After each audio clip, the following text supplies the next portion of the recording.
내가 누려왔던 모든 것들이, 내가 지나왔던 모든 시간이, 내가 걸어왔던 모든 순간이 당연한 것 아니라 은혜였어.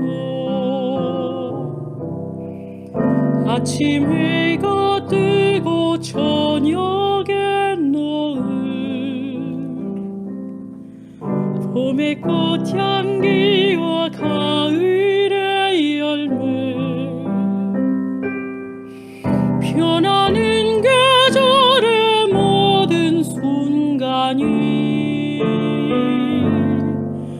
당연한 것 아니라 은혜였어. 모든 것이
내가 이 땅에 태어나 사는 것, 어린아이 시절과 지금까지 숨을 쉬며 살며 꿈을 꾸는 삶, 당연한 것 아니라 은혜였어. 내가 하나님의 자녀로 살며 오늘 찬양하고 예배하는 삶, 복음을 전할 수 있는 축복이 당연한 것 아니라 은혜였어.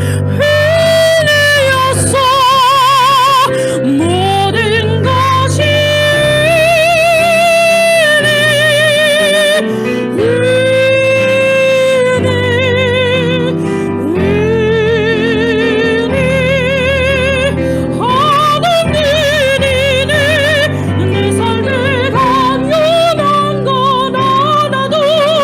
없었던 것을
네, 이번 연도 그 사랑교회 송구 영신 예배는 우리 큐티 세미나로 좀 하려고 합니다. 그러니까 1월 1일부터 우리 큐티가 좀 시작되는데, 매일 성경 가지고, 하나님 말씀을 좀 묵상하는 데 좀 도움이 되었으면 하는, 마음이 있습니다. 큐티 세미나는 제가 쓴 책 중에 삶의 변화를 돕는 귀납적 큐티라는 책이 있어요. 그 책을 중심으로 해서, 아주 좀 쉽게 그렇게 좀 큐티를 좀 배울 수 있도록 그렇게 좀 준비를 했습니다. 그래서 에베소서 1장 17절 19절을 썼는데, 우리 주 예수 그리스도의 하나님 영광의 아버지께서 지혜와 계시의 영을 너희에게 주사 하나님을 알게 하시고 너희의 마음에 눈을 밝히사 부르심의 소망과 기업의 영광의 풍성함을 알게 하기를 원하노라 했던 바울의 기도죠. 그러니까 바울이 자신의 교인들을 향해서 에베소 교인들을 향해서 날마다 기도했던 기도의 제목은 하나님께서 지혜와 계시의 영을 부어 주셔서 하나님을 더 알게 하시고 그리고 마음의 눈을 밝히는 거죠. 하나님의 말씀을 통해서 마음의 눈이 밝아져야지 우리가 그 말씀을 통해서 세상을 바라보고 또 우리가 시대를 이해할 수 있습니다. 큐티는 굉장히 좋은 도구죠. 신앙의 훈련의 도구입니다. 매일 하나님 말씀을 묵상하는 그런 2022년이 되었으면 좋겠습니다. 큐티의 정의를 좀 내리고 가야 되겠죠. 큐티는 뭐 조용한 시간과 장소에서 말씀과 기도를 통해 하나님과 인격적으로 만나 교제하는 시간, 이것이 이제 큐티, quiet time이죠. 좀 고요한 시간인데, 그 조용한 시간과 장소가 좀 필요합니다. 시간과 장소가 따로 떼어진 그런 곳이 좋고, 말씀과 기도를 통해서 하나님을 인격적으로 만나는 것, 그것이 큐티의 목적이 되면은 좋을 것 같습니다. 근데 뭐 출근하다가 뭐 조용한 시간과 장소가 잘 없을 수도 있죠. 아침이 좋은데. 지하철 안도 괜찮습니다. 어쨌든 조용한 시간과 장소를 내가 좀 만들어서 매일매일 큐티하는 것이 제일 중요합니다. 그러니까 큐티를 잘하고 큐티를 못하고라는 것은 잘 없어요. 큐티를 매일 하는 것이 제일 잘하는 거고, 큐티를 매일 하지 않는 것은 잘 못하는 거예요. 그냥 뭐 말씀을 잘 분석한다든지 관찰을 잘 한다든지 그것이 중요한 게 아니라 매일매일 하는 거. 그래서 큐티는 우리의 삶을 조율하는 것, 하나님 앞에, 그리고 샤워하는 거다. 이렇게 생각하면 돼요. 큐티하지 않아도 살아갈 수 있지만, 말씀을 묵상하지 않고 살아가면 그의 삶에서 냄새가 나겠죠. 세상의 냄새가 나겠죠. 그리고 조율되지 않은 악기는 아무리 훌륭한 연주가가 연주를 해도 그 아름다운 소리를 낼 수가 없습니다. 하나님 말씀으로 나를 조율하는 시간이다라고 생각하고 큐티하면 좋을 것 같고요. 큐티의 장점은 하나님의 말씀을 묵상하면서 그 말씀이 내 삶 가운데 스며들고 그 말씀의 묵상을 통해서 우리의 삶의 어떤 뿌리가 변화되는 게 장점이라면, 큐티의 단점은 잘못된 해석을 할 수 있는 그런 가능성이 좀 많겠죠. 그래서 큐티는 늘 성경 통독과 같이 가야 되고, 큐티는 또 소그룹 나눔과 늘 같이 가야 됩니다. 그래서 조금 잘못 큐티해도 괜찮아요. 우리가 함께 나누고 또 교회 안에서 공동체 안에서 함께 나눌 수만 있으면 좋습니다. 그러니까 이제 두 단계로 좀 나눌 텐데, 큐티를 이제 초급 큐티를 처음 하는 사람들은 초급 단계를 좀 하면 되고, 그 다음에 중급 단계 큐티를 좀 하면 되면, 시간이 좀 있는 사람들은, 시간이 좀 없을 때는 좀 초급 큐티를 할 수밖에 없겠죠. 그래서 뭐 초급이라고 뭐 수준이 낮는 큐티라기보다 이제 시간이 없을 때 이제 그렇게 큐티하고, 좀 시간이 남을 때 우리가 조금 더 큐티에 시간을 쏟을 수 있을 때 중급 큐티, 이렇게 두 가지로 좀 나눠봤습니다. 첫 번째는 큐티의 방식은 이제 기도하는 거죠. 먼저 하나님의 말씀을 묵상하기 전에 기도하는 것, 하나님 앞에. 그 다음에 성경을 읽는 거죠. 성경 읽으면서 내 마음 속에 어떤 느낌이 드는지를 좀 살피는 게 좋습니다. 마음의 감정, 하나님 말씀이 내 마음에 이렇게 부딪히는 그런 느낌을 좀 살피는 거, 그 좋아요. 하나님의 음성을 들을 수 있는 첫 단계라고 할 수 있습니다. 그리고 그것을 기록하는 게 좋아요. 큐티를 뭐 매일매일 기록할 수 없으면 어쩔 수 없지만 반드시 기록하려고 노력하는 게 좋습니다. 좋은 노트를 하나 사는 것도 좋고요. 아니면 큐티 책도 괜찮습니다. 그러니까 좀 노트를 사서 큐티를 통해서 하나님 내게 주신 것들을 기록하는 것이 좋고, 그 기록한 것을 가지고 기도하는 거예요. 그 기록한 걸 가지고 또 기도하면서 그렇게 마무리하면 좋습니다. 뭐 간단하죠. 기도하고 성경 읽고 마음의 느낌 묵상하고 그 다음에 그걸 기록하고 그리고 기도하고 마무리하는 거. 기도하고 뭐 기록해도 괜찮습니다.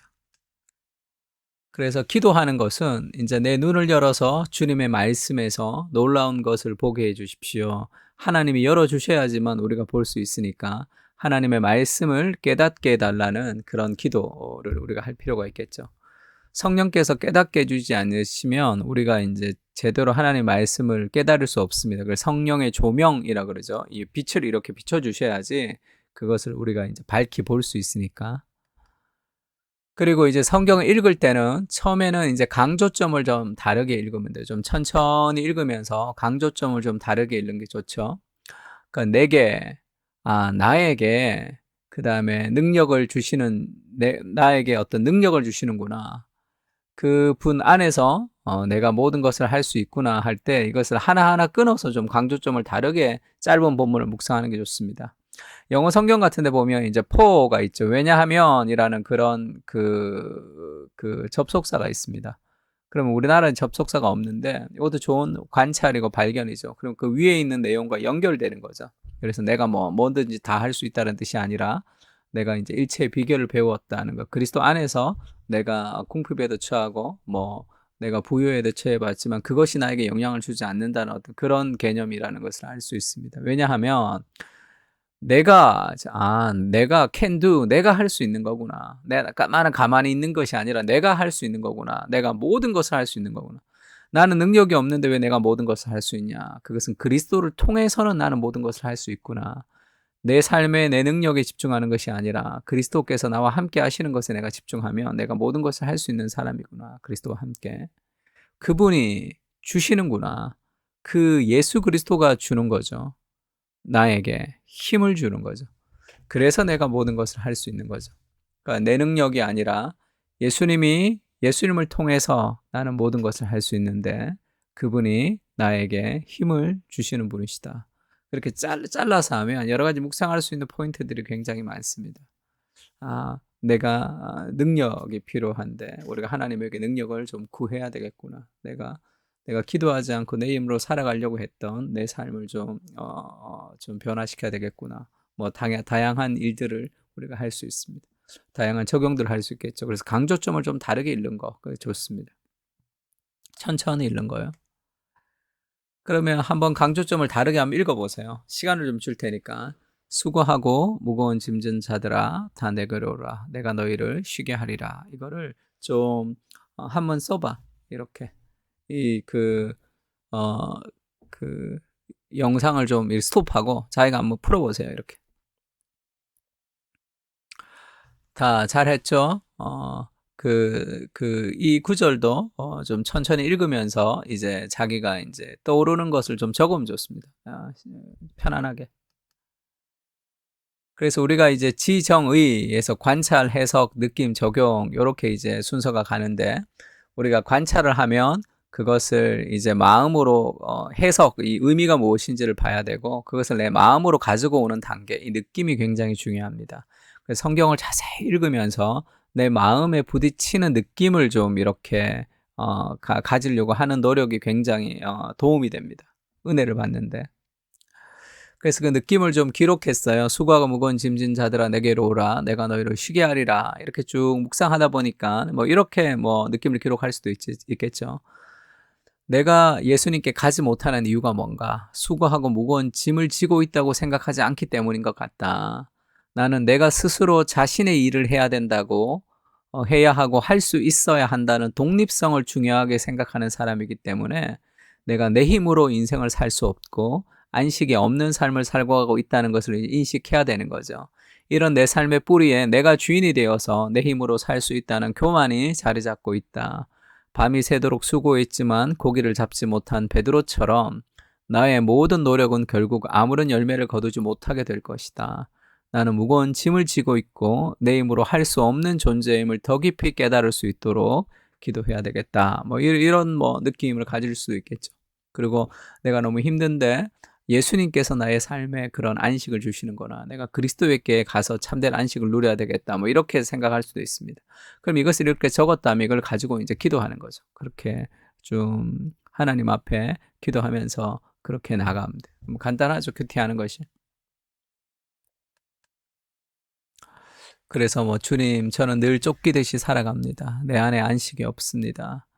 하나님 안에서 누릴 수 있는 안식을 좀 부어주십시오. 하나님을 만나면서 하나님과 교제하며 누리는 참된 안식을 내가 누릴 수 있게 시간과 공간을 떼어 하나님 앞에 머무를 수 있는 그런 은혜를 부어달라고 그렇게 기도하고 예수님 이름으로 기도합니다. 아멘 하면 이제 큐티가 끝나는 거죠. 그러니까 천천히 본문을 기도하고 본문을 읽고 내 안에 이제 어떤 마음이 드는지 내 느낌을 좀 살펴보고 그리고 적용하면 됩니다. 그 다음에 이제 두 번째는 중급 큐티인데, 이걸 조금 더 시간이 있을 때는 이제 조금 확장하면 좋은데요. 이제 우리가 하나님의 말씀 읽을 때는 그 두 가지 영역이 있죠. 첫 번째는 말씀이라는 영역이 있고 성경, 그 다음에 내 삶이라는 영역이 있습니다. 그러니까 진리를 깨달아서 내 삶에 적용하는 거죠. 그러니까 진리를 깨닫는 과정이 말씀의 영역이라면 삶을 변화시키는 것이 이제 삶의 영역이라고 할 수 있겠죠. 이렇게 나눠볼 수 있습니다. 내가 진리를 깨닫는 말씀의 영역은 관찰과 해석이라고 할 수 있겠죠. 관찰은 본문이 무엇을 말하는가를 보는 거예요. 그 다음에 그 말하는 것이 무엇을 의미하는가라고 이제 하는 것이 그 해석입니다. 예수님이 가셨다, 오셨다, 예수님이 고치셨다. 그러니까 왜 고치셨는지, 그게 어떤 의미인지, 그것을 이제 보는 것이 이제 관찰과 해석이라고 할 수 있겠죠. 이것이 이제 말씀의 영역이라면 2000년 전에 있었던 그 말씀이 오늘 내 삶의 변화를 위해서 오는 거죠. 그게 느끼면 그 말씀의 원리가 오늘 내 삶에 하나님이 어떻게 말씀하시는지를 내 마음으로 느끼는 거죠. 그래서 좀 천천히 읽고 묵상하는 과정이라고 생각하면 됩니다. 근데 느낌을 조금 더 명확하게 하려면 기도한다고 생각해요. 내가 깨달았던 걸 가지고 내가 기도한다고 생각하면 됩니다. 그리고 적용하면 되죠. 하나님 뜻대로 어떻게 살 것인가. 그래서 이제 관찰할 때 이제 조금 더 시간이 있을 때는 모든 본문을 육하 원칙을 대입해서 보는 것이 조금 더 관찰의 훈련이 될 수 있습니다. 누가 언제 어디서 무엇을 어떻게 왜 했냐라는 것을 던지면 그 6가지 미끼라 그러는데, 그럼 여러 가지 본문에서 여러 가지 고기들이 이제 딸려온다는 거죠. 지금 시편 57편에 제가 6절부터 11절까지만 제가 실었습니다. 그들이 내 걸음을 막으려고 그물을 준비하였으니 내 영혼이 억울하도다. 그들이 내 앞에 웅덩이를 팠으나 자기들이 그 중에 빠졌도다. 하나님이여, 내 마음이 확정되었고 내 마음이 확정되었사오니 내가 노래하고 내가 찬송하리이다.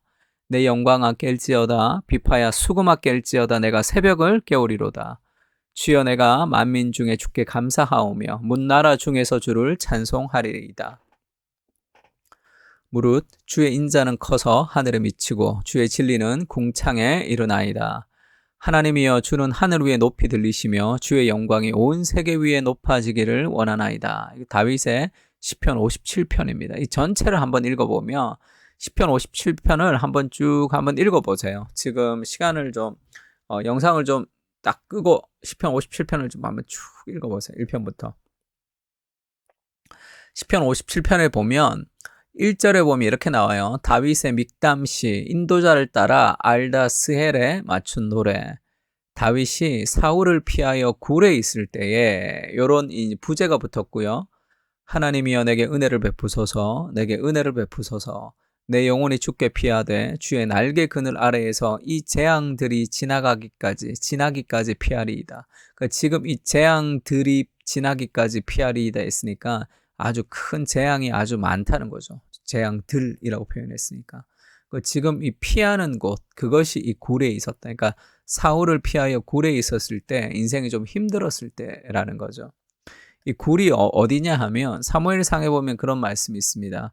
그러므로 다윗이 그곳을 떠나 아둘람 굴로 도망하매 그의 형제와 아버지의 온 집이 듣고 그리로 내려가서 그에게 이르렀고, 환난당한 모든 자와 빚진 모든 자와 마음이 원통한 자가 다 그에게로 모였고 그는 그들의 우두머리가 되었는데 그와 함께한 자가 400명 가량이었더라.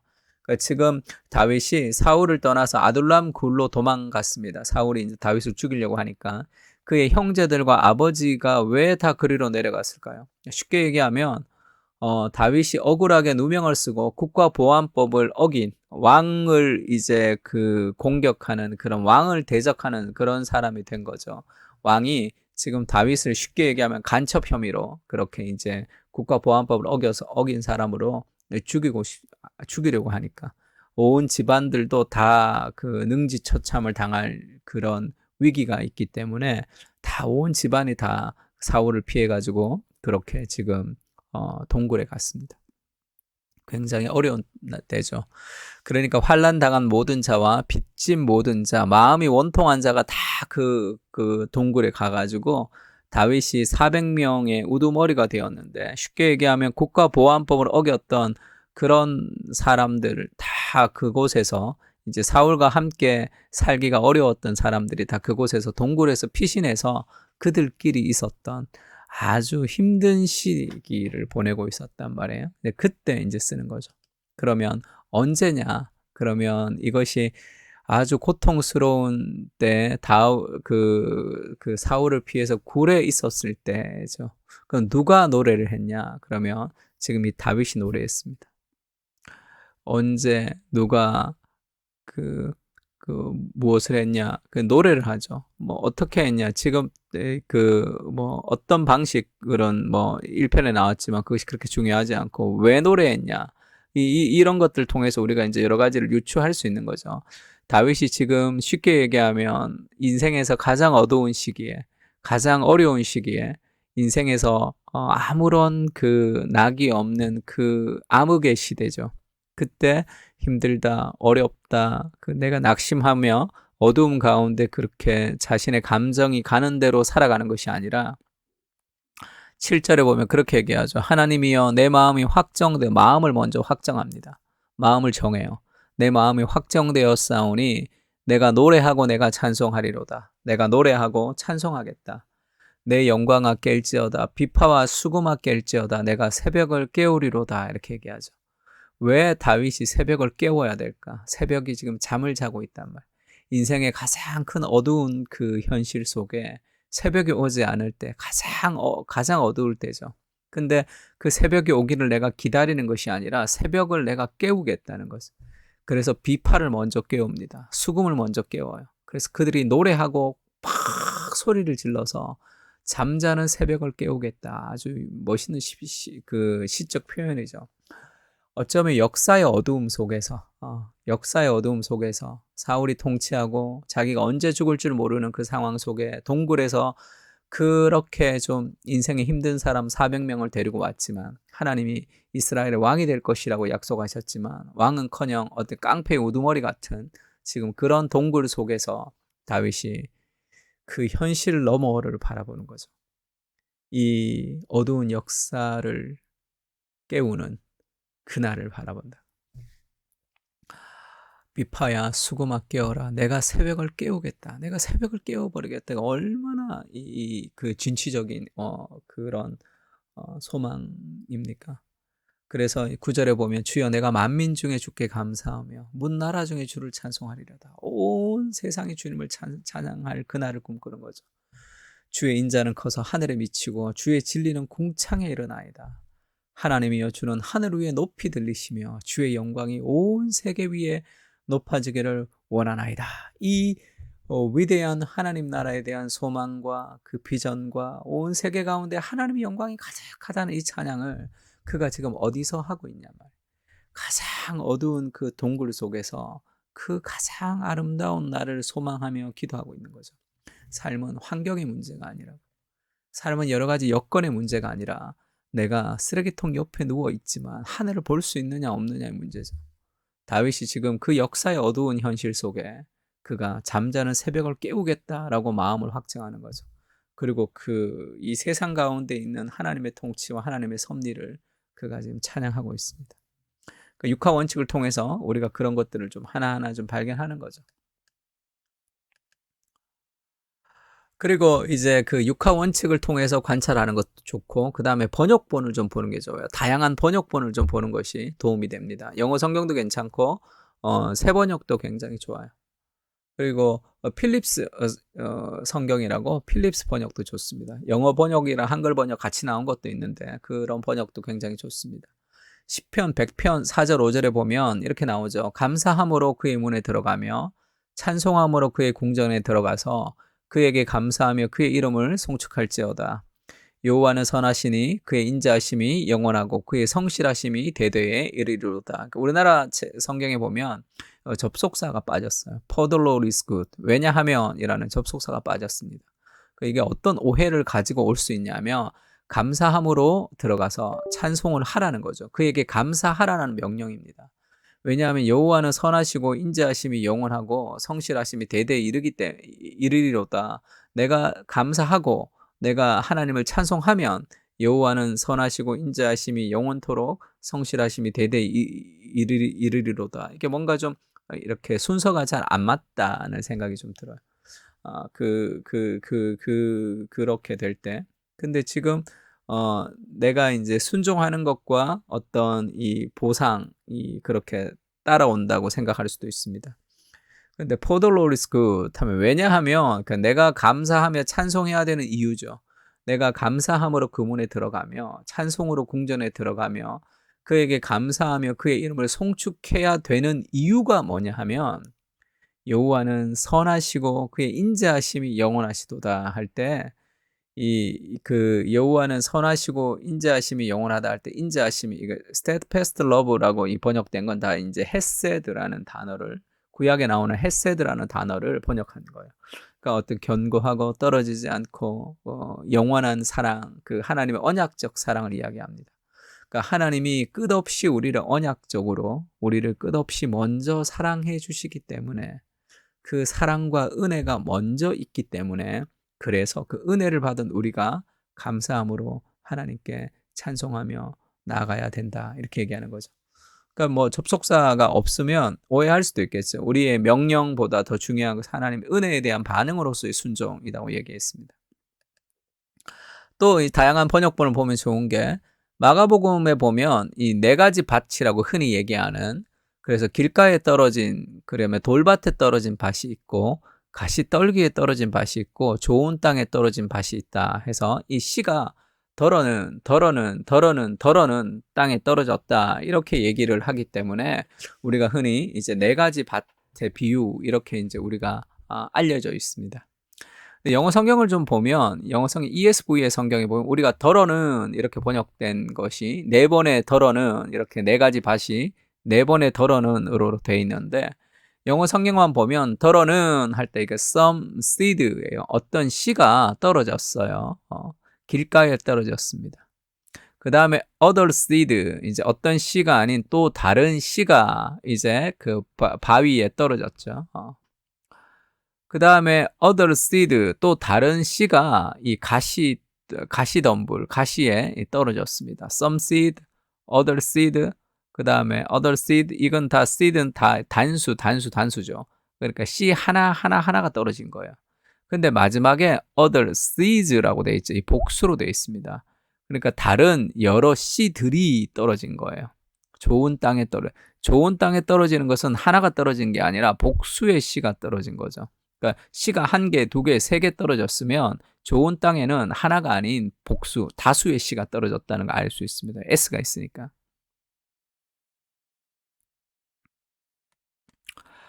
그러면 이렇게 떨어졌다는 거죠. some seed, other seed, other seed 그러니까 이게 하나 단수의 씨가 길가, 돌박, 가시떨기에 떨어졌고 복수의 씨가 30배, 60배, 100배의 결실을 거뒀기 때문에 이 세 가지 장소에 떨어졌다고 보는 거죠. 그러니까 지금 이 밭은 네 가지 밭 중에 결실하는 밭은 하나밖에 없기 때문에 결실하기가 이렇게 힘들다 뭐 이렇게 이해될 수도 있지만 정말 정확하게 보면 이 6개의 밭을 볼 수 있습니다. 그러니까 결실하지 않는 3가지 밭과 결실하는 3가지 밭을 볼 수 있겠죠. 그러면 1대1이죠. 사실 50대 50 정도 돼요. 하나님 말씀이 떨어질 때 그러니까 길가, 돌박, 가시떨기 그 다음에 좋은 땅에 떨어졌다고 할 때는 이것이 이제 3가지 밭. 그러니까 쉽게 얘기하면 6가지 밭에 떨어졌다고 보는 것이 훨씬 더 정확한 관찰이라고 할 수 있겠죠. 그러면 우리가 어떤 이 부족의 심리가 아니라 어떤 풍요의 심리를 가지고 또 기도하면서 살아갈 수 있겠죠. 30배, 60배, 100배의 결실을 위해서 또 우리가 더 건강하게 좀 기도할 수도 있습니다. 이게 이제 관찰이죠. 다양한 번역본을 보는 것은 굉장히 중요합니다. 그리고 이제 뭐 인과관계를 좀 생각하면서 보는 거죠. 사울이 죽었어요. 사울이 그 스데반을 죽였습니다. 사울이 스데반을 죽인 것을 당연하게 생각해요. 마땅히. 그리고 그날에 예루살렘에 있는 교회에 큰 박해가 있었습니다. 사도 외에는 다 유대와 사마리아와 모든 땅으로 흩어져 버렸어요. 교회에 박해가 있고 스데반은 죽었고 경건한 사람들이 스데반을 장사하고 위하여 크게 울었습니다. 사울이 교회를 잔멸할새 각 집에 들어가 남녀들을 끌어다가 옥에 넘겼습니다. 그러니까 지금 교회가 완전히 다 풍지박산이 난 거죠. 그런데 8장 4절에 보면 그 흩어진 사람들이 두루 다니며 복음의 말씀을 전할세. 그래서 복음이 전 세계로 퍼지죠. 사마리아와 땅끝까지 이르러 내 증인이 되리라 했던 그 예루살렘 교회에 큰 박해가 있는데 그 박해의 결과는 온 사방에 두루두루 복음을 전하는 그런 아름다운 하나님의 선의 확장으로 끝이 납니다. 그러면 원인은 교회에 큰 박해가 있어서 흩어졌는데 결과는 흩어진 사람들이 두루 다니며 복음의 말씀을 전하는 그런 아주 더 풍성한 삶의 결과를 가지고 왔단 말이에요. 우리가 싸워가지고 헤어졌는데 결국 더 2배의 열매를 거둘 수도 있는 그런 효과를 가질 수도 있겠죠. 그래서 인생의 고통과 인생의 어려움, 인생의 고난과 인생의 박해라는 것은 단순히 좋은 일, 좋지 않은 일로 바라볼 수 없는 거구나. 인생에 큰 박해가 있어도 그것이 결국 하나님의 더 큰 선을 이루어가는 하나님의 계획의 일부일 수도 있겠구나라는 것을 또 이해할 수도 있는 거죠. 그러니까 그 인과관계를 좀 생각하면서 묵상하는 것이 굉장히 도움이 됩니다.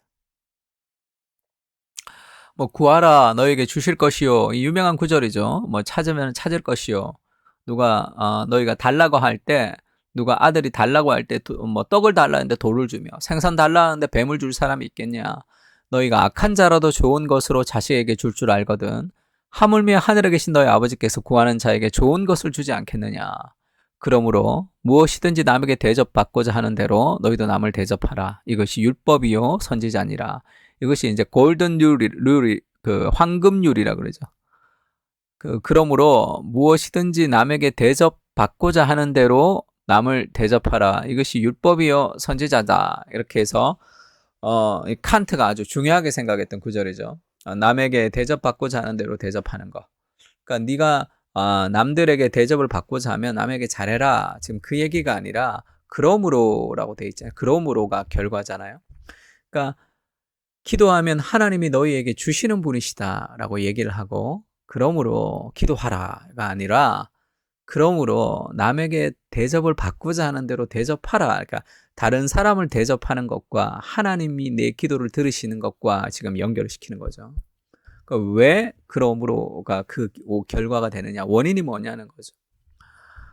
구하면 주시고 찾으면 찾을 것이고 두루니 너에게 열릴 것이는 하나님은 너희에게 풍성하게 주시는 분이다. 가장 좋은 것을 주시는 분이시다.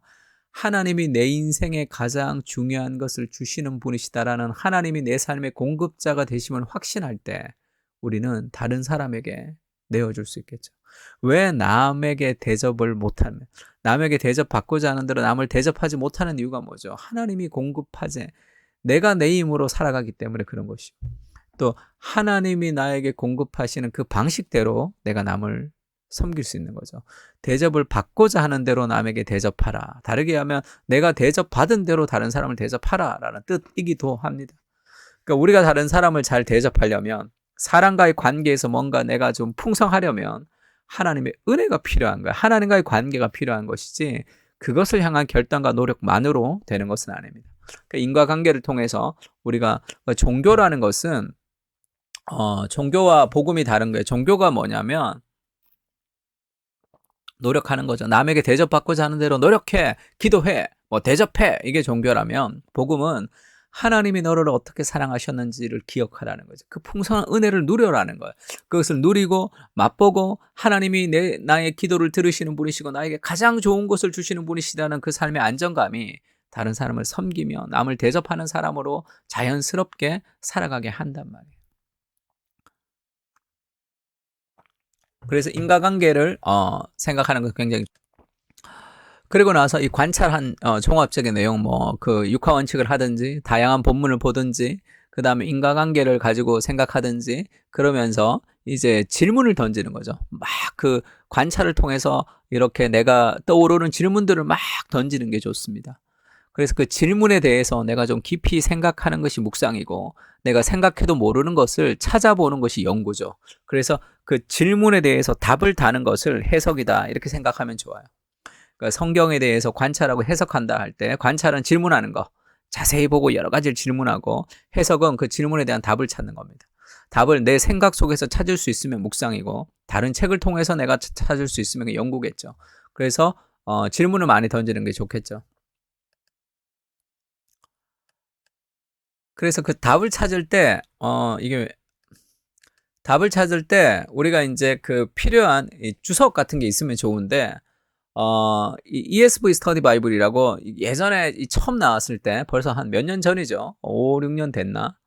이 책이 처음 나왔을 때 좀 싸게 구입해서 거의 그때 교인들이 굉장히 많이 샀는데 ESV 스터디 바이블 같은 이 스터디 바이블 같은 거 사는 게 좋아요. 그래서 성경을 볼 때 좀 찾아볼 수 있으면 좋습니다. 그래서 산 사람은 ESV가 있는 사람은 ESV 스터디 바이블을 읽으면 돼요. 열심히 읽으면 됩니다.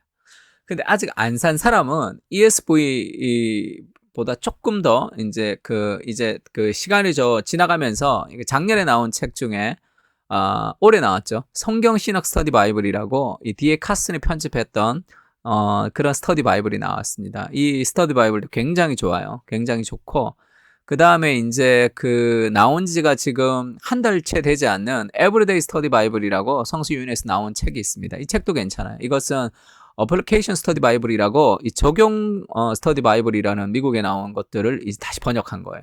그래서 성경신학 스터디 바이블도 굉장히 좋고 에브리데이 스터디 바이블도 좋아요. 둘 중에 보고 마음에 드는 거 사면 돼요. 에브리데이는 좀 적용 중심이고 그래도 성경 잘 나와 있습니다. 성경신학 스터디 바이블은 이 성경을 좀 잘 이제 풀이해주는 그런 스터디 바이블이에요. 그래서 이 세 가지를 추천하고 싶어요. 좀 NIV 스터디 바이블이랑 그 다음에 개역주의 스터디 바이블이 있긴 있지만 두 권이 더 있어요. 한국말로 번역된 거는. 근데 요 세 권이 제일 좋습니다. 세 권 중에 아무거나 사면 되는데 요 두 권을 더 추천해요. 보기가 조금 더 좋습니다. 그래서 ESV가 있는 사람은 ESV를 읽으면 좋고 지금 새로 스터디 바이블을 좀 사고 싶다는 사람은 요 둘 중에 하나를 좀 사면 좋아요. 어느 것도 다 괜찮습니다. 또 영어 스터디 바이블 좀 사고 싶은 사람은 The Reformation Heritage Study Bible이라고 추천하고 싶어요. 아직 번역이 안 됐는데 이 스터디 바이블은 지금 한글 스터디 바이블이 있는 사람도 지금 이 스터디 바이블 하나 더 있는 것도 괜찮습니다. 이거는 이북으로도 판매하고 있어요. 이 스터디 바이블은 뭐가 다르냐 하면 지금 이게 그 퍼스널 패밀리 워십이라고 이게 이제 개인 예배와 가정 예배를 위해서 챕터 1이라고 이렇게 2개 정도 써 있죠. 어떤 건 3개 정도. 그러니까 이게 해설이에요, 해설. 이것이 모든 창세기 1장부터 계시록 마지막 장까지 모든 장을 이렇게 다 해설을 해놨습니다. 그러니까 굉장히 유익하겠죠. 내가 창세기 1장 읽고 설교 한 편 듣는 거와 비슷해요. 아주 짧은 설교죠. 근데 굉장히 유익하고 잘 해설되어 있습니다. 대신에 그러니까 종이가 아주 얇고 좀 이렇게 그거는 별로 좋지. 종이가 너무 얇죠. 이 내용을 다 이제 그 성경 안에 다 넣어야 되니까. 그리고 이제 아직 번역이 되지 않았다는 그런 좀 문제가 있지만 이 성경도 굉장히 유익합니다. 그래서 한 장 한 장을 좀 해석하는데 굉장히 도움이 많이 돼요. 추천합니다. 그리고 너무 비쌉니다, 목사님. 이런 분들도 있죠. 이게 스터디 바이블 거의 한 10만 원 정도 가격을 해야 돼요. 그래서 좀 사는 게 좋습니다. 근데 조금 싼 가격에 살 수 있는 게 취리 성경 해설이라고 저렇게 된 것도 있고 제가 가지고 있는 거는 한번 보여줄까요? 이런 성경책 같이 돼 있는 것도 있어요. 갖고 다니기는 조금 무거워요. 좀 큽니다. 이게 조금 큰데 이거는 한 5만 원 정도 안 돼요. 한 4만 뭐 얼마 정도 되는데 뭐 더 싸게 사면 뭐 3만 얼마에도 살 수 있나? 취리 성경 해설이라고 이 독일의 성서공회에서 나온 성경 해설인데요. 한번 보세요. 성경을 읽고 이 모든 성경장에 요렇게 해설이 조금씩 들어가 있어요. 성경 안에. 그래서 지금 민수기 7장 84절에서 89절까지 들어가 있고 7장 1절에서 8장 3절까지 들어있고 다 요렇게 다 들어있어요. 8장 1절에서 4절까지 읽고 해설이 돼 있고 그래서 요 해설이 굉장히 좀 괜찮고 건전한 해석이 굉장히 많습니다. 근데 이제 모든 스터디 바이블은 다 이제 스터디 바이블을 읽거나 이 추리 성경 해설을 읽거나 뭔가 조금 내가 읽다가 이거 조금 좀 이게 정말 맞나 안 맞나 그런 게 있으면 목사님한테 물으면 돼요. 뭐 카톡으로 질문해도 되고 전화해도 되고 아니면 그 뭐 교회 와서 얘기해도 됩니다. 왜냐하면 조금씩 다 이제 뭐라 그럴까요? 그 자신들의 신학적 사상이 다 들어가 있죠. 어떤 책이든지. 이것 자체가 이 해설이 진리일 수는 없으니까. 해설은 해설일 뿐이니까. 그래서 이 독일 성서공의 해설도 굉장히 좋습니다. 굉장히 좋지만 약간 비평학적 관점에서 이제 해석한 것이 몇 군데가 좀 있긴 한데, 좀 읽다가 좀, 조금 의문이 드는 것들이 있으면 질문하면 돼요. 모든 스터디 바이블 다 똑같습니다. 100% 거기에 다 이제 동의되는 것들이 잘 없죠. 그러니까 이제 스터디 바이블을 참조하면서 우리가 이제 답을 찾는 거 저는 굉장히 강추합니다. 그냥 성경 통독하는 것보다 해설을 좀 읽는 것이 굉장히 도움이 돼요. 그래서 이게 이제 해석하는 자료죠. 묵상을 통해서도 괜찮고 이런 스터디 바이블 같은 걸 통해서 해설하는 것도 괜찮습니다. 해석하는 것도. 그리고 이제 느낌인데 이제 그렇게 읽고 이제 그 내가 질문한 것을 답을 좀 찾았으면 그 내가 이제 느끼는 거죠. 본문을 가지고 느껴야 되는데 세 가지 정도로 우리가 좀 나눠서 생각하면 좋은데 첫 번째는 등장인물의 마음을 좀 느끼려고 이렇게 묵상하면 돼요. 그 사람의 마음이 어땠을까? 다니엘이 포로로 끌려갔을 때 어땠을까? 그 문둥병자가 병이 걸렸을 때 어땠을까? 그 등장인물의 마음 속으로 내가 그 마음을 느끼며 입체적으로 좀 묵상해 보는 것도 굉장히 좋습니다. 그래서 맥스 루케이고도가 그 Just Like Jesus라는 그런 책에서 예수님처럼이라는 책에서 그 예수님이 문둥병자의 그 손을 대시면서 고치는 장면에 자기가 문둥병자가 되어서 아무도 만져주지 않는 자기를 거룩하신 하나님이 손이 터치하는 그 터치에 대해서 굉장히 그런 감동적으로 묵상하는 장면이 있습니다. 그것도 내가 그 문둥병자가 되어서 예수님이 나를 안아주시고 내 몸에 그 손을 대신다고 생각할 때 느껴지는 그런 감동이겠죠. 두 번째는 하나님의 마음을 느끼는 거죠. 그 본문에 하나님이 등장하지 않을 때도 있어요. 그냥 이스라엘만 등장할 때가 있습니다. 근데 그때 그 이스라엘을 바라보시는 하나님의 마음이 어떨까를 좀 느끼는 거 굉장히 도움이 됩니다. 하나님 마음의 슬픔과 아픔과 기쁨과 그런 하나님의 마음을 느낄 때 그 인격적으로 우리가 하나님과 이제 교류할 수 있겠죠. 세 번째는 내 안에 있는 우상을 발견하는 거죠. 내 안에 있는 문화적 내러티브 안에서 내가 죄라고 생각하지 않았지만 죄인 것들.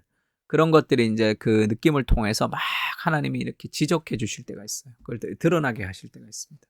내 안에 교만, 내 안에 통제하고 싶은 마음, 내 안에 그런 욕심들, 그런 것들이 막 이제 일어날 때 그걸 가지고 이제 하나님 앞에 이제 회개하며 나가는 거죠. 그러니까 느낌에서 그렇게 입체적으로 그 하나님의 마음을 느끼려고 노력하는 것이 굉장히 도움이 됩니다. 성경 읽고 우리가 기도할 때, 성경 읽고 묵상할 때 하나님의 마음이 어떤지를 좀 묵상하는 게 좋아요. 그 다음에 이제 마지막에 적용인데, 적용 뭐 이런 얘기 많이 들었죠. 뭐 요즘에는 이제 그 5가지의 P가 있다. 그러니까 personal, 개인적으로, practical, possible, progressive, 뭐 provable, 평가 가능하게. 그 프로나블이 왜 나블이 됐나?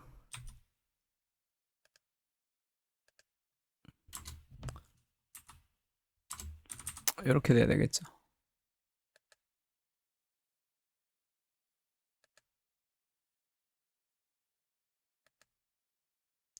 평가 가능하다. 이건 별로 중요하지가 않습니다. 그렇게 해서 뭐 재미있게 리그 오렌이 뭐 사람의 수고는 다 자기 입을 위함이나 식욕을 채울 수 없다 이렇게 얘기하면서 나는 뭐 뚱뚱하다, 조치가 필요하다, 뭐 몸무게를 줄여야 될까, 실제적으로 석 달간 6kg 줄여야 되겠다, 점진적 매달 2kg씩 석 달간 줄이자, 뭐 평가 가능 이번 달 말까지 2kg 줄이자, 뭐 요렇게 적용을 해야 된다 이렇게 얘기하는데 적용을 그렇게 신경 안 써도 돼요. 그러니까 저도 이제 큐티를 배울 때 적용하지 않으면 임신했다가 뭐 낙태하는 것과 같다. 뭐 이런 얘기까지 들었는데 이것은 약간 교육학에서 이제 좀 넘어온 이론들이라고 생각해요. 그러니까 뭐 이거 필요하죠. 뭐 적용도 이제 필요합니다. 근데 자연스럽게 적용이 이제 묵상하면서 자연스럽게 떠오르고 하나님이 내 안에 우상을 발견시켜주고 하면 적용하면 돼요. 안 그러면 안 해도 됩니다. 그러니까 성경 읽기의 목적이 무엇이냐, 큐티의 목적이 무엇이냐고 이제 생각해야 되는데 성경을 읽고 묵상하고 큐티하는 목적이 내 삶의 변화다라고 생각하는 거예요. 그러니까 개인적인 적용과 개인의 삶의 변화라고 생각하기 때문에 성경을 관찰, 해석하고 내 삶에 자꾸 적용하는 것에 구체적인 적용을 자꾸 생각합니다. 근데 그렇지가 않고 성경 읽기와 성경 묵상의 목표는 하나님 그분을 인격적으로 경험하는 거예요. 예수님을 인격적으로 만나는 거란 말이에요. 그분을 더 사랑하는 겁니다. 그러면 이게 굳이 적용하지 않아도 돼요. 그러면 사랑하면 삶이 바뀐다고. 그 만남에 포커스를 두는 것이 좋지, 그 적용, 삶의 변화에 포커스를 두는 것은 그 거룩하신 하나님의 말씀을 좁은 내 인생 가운데 자꾸 구겨 넣어야 된다고요. 그래서 적용에 너무 신경 쓰지 않아도 좋습니다. 우리가 누군가를 만나서 사랑할 때 그 사람을 만나서 사랑을 통해서 뭔가 나에게 떨어질 유익, 그것이 중요한 게 아니라 그 사람 만나는 그 자체가 좋은 거잖아. 데이트를 왜 해? 데이트를 통해서 내가 떨어질 유익, 데이트를 하고 나서 내 안에 있을 그런 계산, 그게 아니라 그 사람을 만나는 그 자체가 좋은 거야. 그 사람과 대화하고 그 사람과 얘기하고 그 관계가 주는 행복과 그 은혜가, 그것이 우리의 삶을 변화시켜 간단 말이야. 사랑하면 우리가 변화됩니다. 그래서 사랑이 목적이 돼야 되지 변화가 목적이 되어서는 안 돼요. 그러면 율법주의자 같이 될 가능성이 굉장히 많습니다. 탕자의 비유의 첫째 아들 같이 내가 아버지 말씀 다 지켰는데 왜 나한테 이것도 안 해줍니까? 라고 그런 식으로 이렇게 공로주의로 바뀔 가능성이 있죠. 또 성경은 개인에게 준 책이 아니에요. 빌립보서, 에베소서 다 그 교회에게 회람용으로 줬죠. 그리고 뭐 민수기, 출애굽기도 마찬가지예요. 그 이스라엘 공동체에게 준 거죠. 하나님이 모세에게, 그 개인에게 준 것이 아니라 이스라엘 공동체적 적용입니다. 그러니까 이스라엘이라는 이 민족이 하나님의 말씀에 순종해서 하나님의 나라를 만들어가는 것이 그것이 목적이지 한 개인이 무언가를 하는 것을 통해서 성경이 허락되지 않았단 말이에요. 그래서 큐티를 통해서 자꾸 개인적 적용으로 가는 것은 성경 자체가 우리에게 말씀하는 것에 대한 오해를 할 가능성이 많습니다. 그래서 개인 적용도 필요하지만 공동체적 적용도 꼭 필요하고요. 그리고 삶의 변화도 필요하지만 하나님과의 만남을 더 중요시하게 생각하면 적용이라는 것에 너무 목숨 걸지 않아도 하나님을 만나고 하나님이 내 안에 감동을 주시고 그분과 교제하는 그것을 충분히 누리면 삶은 자연스럽게 바뀌는 거죠. 이걸 바꿔야지, 저걸 바꿔야지 이렇게 하는 게 아니라.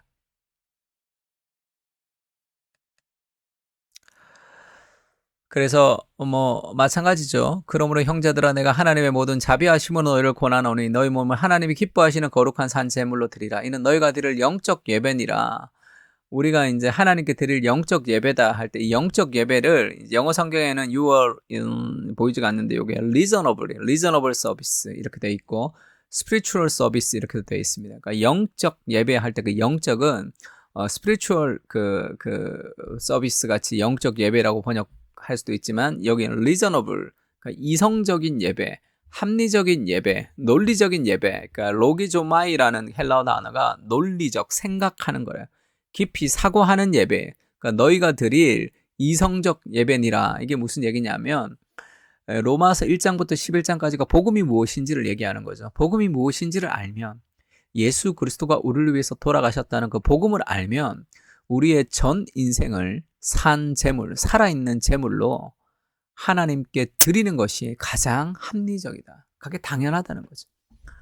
그 풍성하신 은혜를 깨달으면 그것을 따라 우리 인생을 하나님 앞에 드리는 것이 제일 합리적이고 제일 이성적이고 제일 말이 되는 삶이라는 거예요. 그러니까 은혜를 깨달으면 삶의 헌신을 할 수 있는 거죠. 은혜를 깨닫지 않기 때문에 삶에서 헌신하지 못하는데, 그렇게 좋으신 그리스도가, 그 전능하신 그 하나님께서 인간이 되셔서 내 삶을 돌아보시는 그분에게 내 삶을 드리지 않을 이유가 없는 거죠.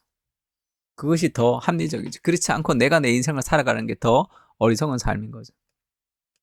그래서 은혜를 받으면 자연스럽게 순종할 수 있다는 걸 기억하면 좋겠고, 그리고 이제 큐티 적용의 방법은 지속적으로 생각하는 거죠. 우리가 큐티를 아침에 생각하면, 말씀을 묵상하면 그 말씀을 가지고 점심에도 저녁에도 좀 지속적으로 생각하는 게 좋습니다. 그리고 집에서 저녁에 일기 쓰는 게, 아침에 큐티, 저녁에 일기 굉장히 좋아요. 일기는 오늘의 내 삶의 하루를 돌아보는 거잖아. 하나님의 섭리를 챙기는 거예요. 하나님이 나와 함께 하셨던 그 삶의 섭리가 어떤 방식으로 이루어졌는지 우리의 하루를 정리하는 겁니다. 그러니까 지속적으로 생각하고 영적으로 일기를 쓰면 하나님의 말씀이 들리는 바운더리 안에서 우리가 살아갈 수 있단 말이에요. 일기 쓰는 거 굉장히 중요해요. 그 섭리를 경험할 수 있기 때문에. 그래서 우리가 이제 하나님의 말씀을 생각하는 게 굉장히 중요합니다. 그래서 세 가지 2022년도 그 사랑교회 성도들이 해야 되는 다짐들이 있으면 좋은데, 오늘 이 세 가지를 놓고 좀 기도했으면 좋겠는데, 첫 번째는 큐티를 묵상을 통해서, 우리가 묵상을 통해서 하나님을 인격적으로 알아가는, 하나님의 마음을 우리가 좀 느끼는 그 연습, 그게 큐티를 통해서 이루어지는 것이고요. 성경 통독을 통해서 하나님의 나라의 역사 속에 오늘의 내 인생이 있다는 걸 알아야 돼요. 그 큰 하나님의 역사 속에 내가 있다는 걸 알아야 돼요. 성경을 읽으면서. 그렇지 않으면 내 인생의 의미를 발견할 수 없습니다. 인생의 의미는 나보다 더 큰 대의를 만날 때 내가 왜 태어났는지의 의미는 성경 안에 있단 말이에요. 그러니까 하나님의 나라의 큰 틀 속에 내 인생을 발견하고 하나님을 인격적으로 알아가는 과정이 큐티와 성경 통독이에요. 세 번째는 일기인데, 그것은 오늘의 내 삶에서 역사하고 계시는 하나님의 섭리를 발견하고 적용하는 겁니다. 그래서 그 말씀을 묵상하고, 그 다음에 그 성경 통독을 통해서 그 하나님의 나라 속에서 나를 발견해 가면서 오늘의 내 삶 속에 구체적으로 하나님이 내가 만나는 사람과 내가 만나는 일을 통해서, 사건을 통해서, 그 환경을 통해서 내게 말씀하시는 그 하나님의 섭리를 발견하는 거죠. 그때 삶이 하루하루가 새로워질 수 있단 말이에요. 그렇지 않으면 반복되는 일상 속에서 우리가 이제 지루한 루틴을 살아갈 수가 있겠죠. 그렇지 않고 우리를 새롭게 하는 것은 환경이 아니라 하나님의 말씀입니다. 이것들이 아침마다 새로우니 주의 성실하심이 그도소이다. 그것이 이제 하나님 우리에게 주시는 그런 마음이죠. 그러니까 세 가지를 좀 결단하면 좋겠는데, 2021년을 보내면서 우리가 회개해야 될 것이 있다면, 내 삶 속에 역사하셨던 하나님의 섭리를 발견하지 못하고 내가 스쳐 지나가 버린 거죠. 그것을 하나하나 발견할 수 있게 주님 도와달라고, 그렇게 좀 기도하면서 또 한 해를 좀 맞았으면 좋겠습니다. 그래서 내일부터 큐티 딱 시작하는 거예요. 같이 한번 기도합시다. 하나님, 우리 삶 속에서 하나님의 말씀을 묵상할 수 있도록 주님 도와달라고, 하나님의 말씀을 내가 게으리 하면서 내 삶 가운데 역사하시는 하나님의 섭리를 놓치고 산 것이 많습니다. 2022년에 내 삶 속에서 역사하시는 하루하루 늘 새로운 그런 하나님의 은혜를 신선한 하루하루가 될 수 있도록 주님 도와주시도록, 하나님의 말씀 속에서 하나님의 인격을 더 깊이 알아갈 수 있게 해달라고, 그렇게 같이 한번 기도하면 좋을 것 같습니다. 제가 여기 우리 그 회원자매 피아노 반주를 좀 연결시켜 줄 테니까 같이 좀 15분 이상 조금 기도하고 마무리하면 좋을 것 같아요. 다 같이 기도합시다. 하나님, 2021년도도 이제 지나갑니다. 2021년을 돌아보며 내가 하나님을 얼마나 알았고 하나님을 얼마나 사랑하고 사람을 얼마나 사랑했는지 우리가 다시 한번 돌아볼 수 있게 주님 도와주십시오. 무엇을 성취하고 무엇을 이루었고 무엇을 이루지 못했는지가 우리 인생을 결정하는 것이 아니라 우리 인생을 결정하는 것은 관계이며 사랑입니다.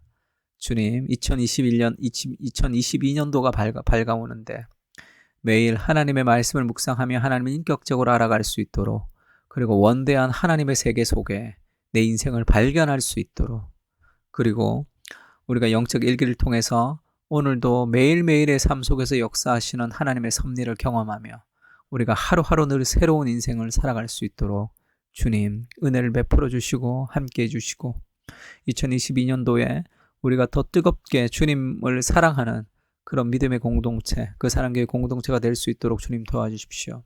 돌아보면 모두 다 하나님의 은혜뿐입니다. 그 하나님 은혜에 감사하며 하나님의 그 은혜를 가지고 또다시 한 해를 살아갈 수 있는 힘을 주께서 우리에게 공급해 주시옵소서.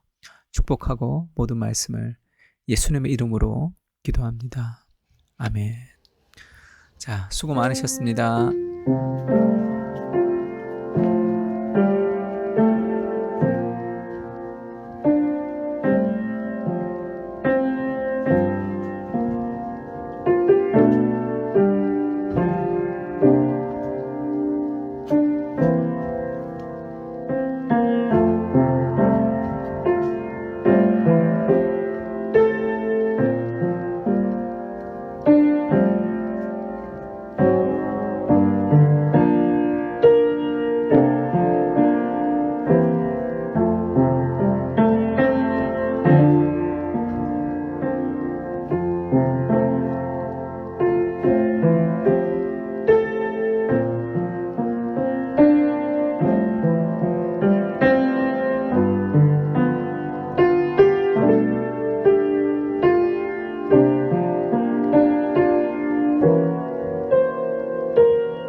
네.